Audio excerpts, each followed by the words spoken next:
I want to give you an update on an important story that we started covering yesterday of what in the world is going down in China. The CSI 1000 had gone down 9 days in a row. And over the past couple months, it's lost about $7 trillion of value for the overall Chinese stock market. Not good. Regulators try to step in and like, hey, we're going to try to help out a little bit. In an effort to stop this hemorrhaging, we actually have the president of China, President Xi Jinping, stepping in. And as of this morning, this CSI 1000, really the whole Chinese market, is actually having a nice bounce back to the point that it's almost its singular best stock gain day ever.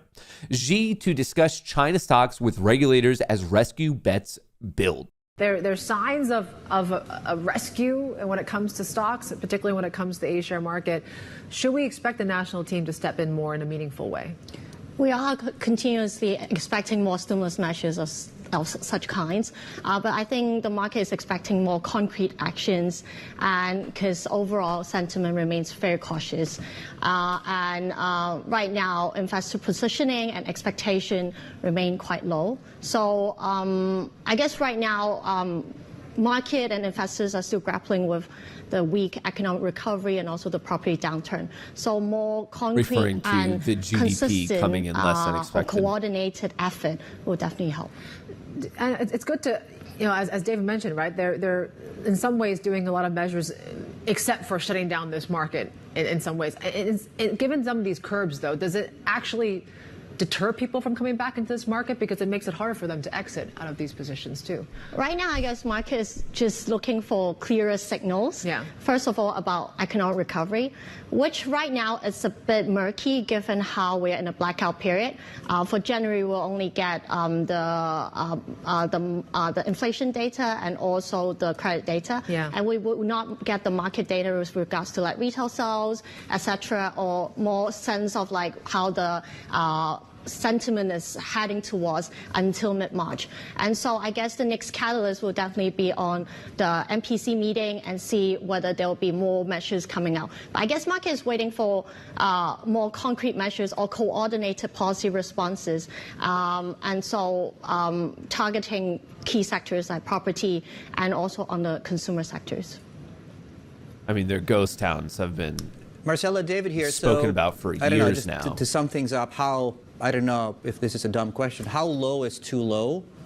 And until we figure out what metric to use to determine that, do we just stay clear of most Chinese exposure at this point in time, or does this market present value now? We believe right now, given how investor position is quite low and expectation is quite low, and also the undemanding valuations, there should be continuously upside surprises, hopefully in the next 1 to 2 years. And as we've always mentioned, given the current low undemanding price to book ratio, we see that in the next 24 months or so, will usually yield quite decent positive double-digit return. So this is what we're expecting. And right now we see actually the earnings momentum have been improving.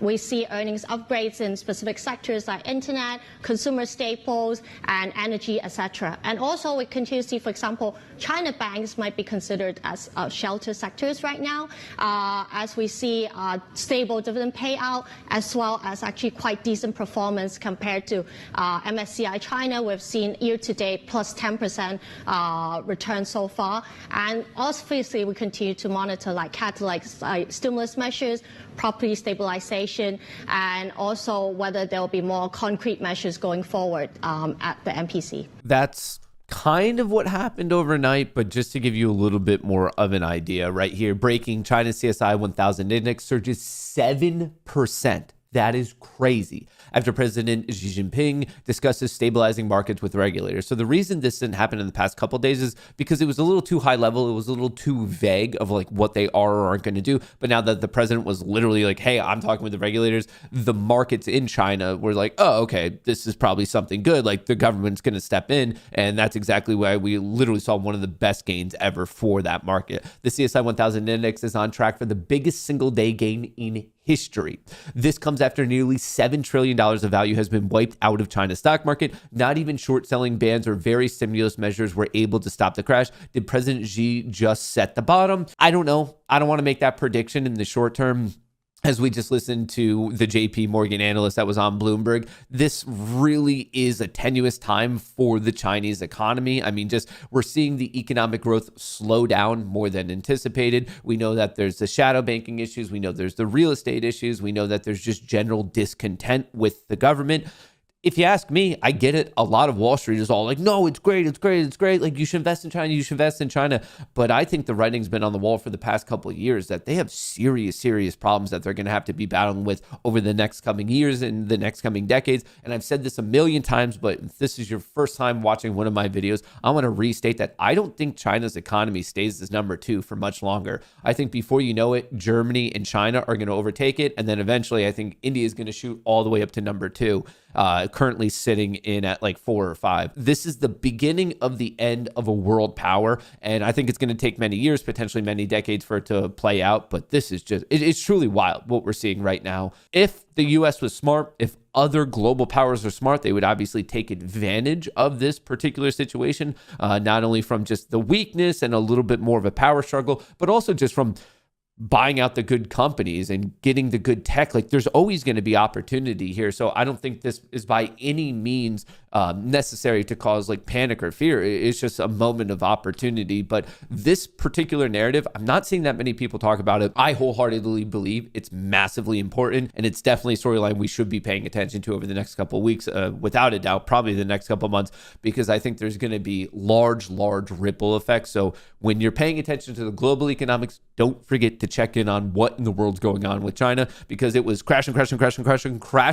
And now the regulators / the president are attempting to catch the falling knife. Will they be able to pull it off? I have no idea. Only time will tell.